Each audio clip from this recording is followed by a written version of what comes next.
power, and the nation, Christianity and governance in Nigeria. You see, I lived in Nigeria for many years before relocating to the United States. Experiencing life on both sides has offered a rare perspective, one that reveals a common thread across nations and cultures. Whether in Africa or in the West, people are often driven by a fundamental question: what is my place in the larger scheme of things? It is this pursuit of position, purpose, and influence that shapes not only individual lives, but also the systems of governance that define a nation. Nigeria, Africa's most populous nation, stands at the intersection of faith and power, a country deeply rooted in spirituality, where religion is not merely a private conviction, but a public force shaping identity, community, and governance. With over 200 million people, Nigeria is almost evenly divided between Christians and Muslims. Yet beyond statistics lies a deeper reality. Faith is woven into the political fabric of the nation. Christianity in Nigeria has evolved from a missionary legacy into a formidable social institution. Churches are not only centers of worship but hubs of influence, educational, economic, and increasingly political. From the pulpit to the corridors of power, Christian voices have long sought to shape national direction.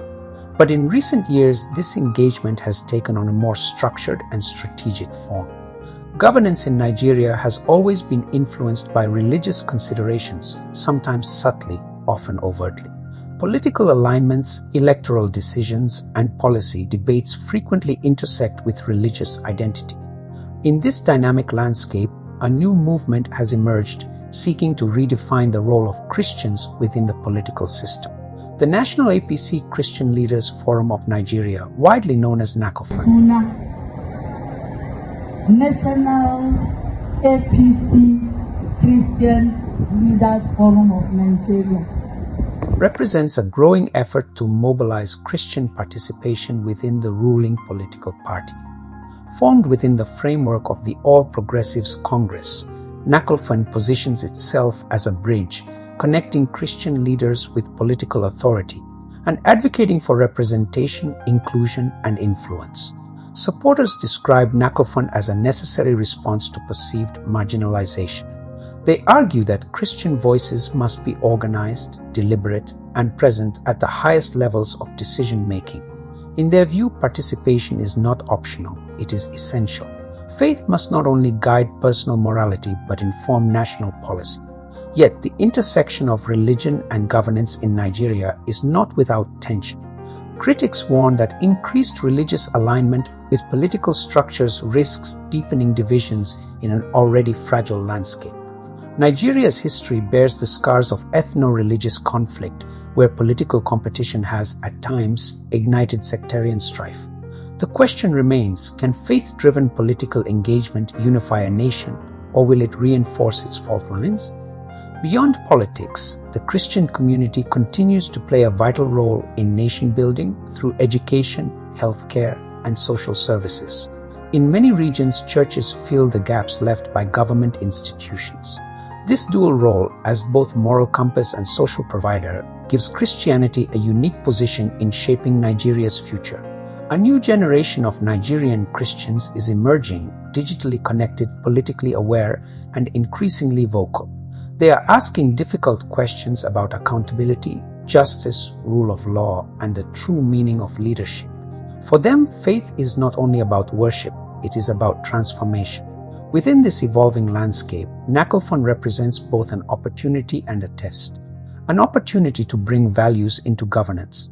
A test of whether religious influence can be exercised with wisdom, restraint, and a commitment to nation building and national unity.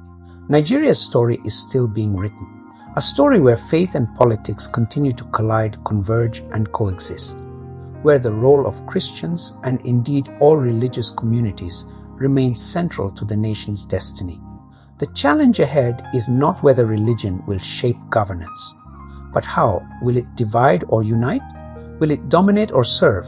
Will it echo power or embody purpose? The leadership of NACOFAN are poised to supply answers to these questions. In Nigeria, the future of governance may well depend on the soul of its faith.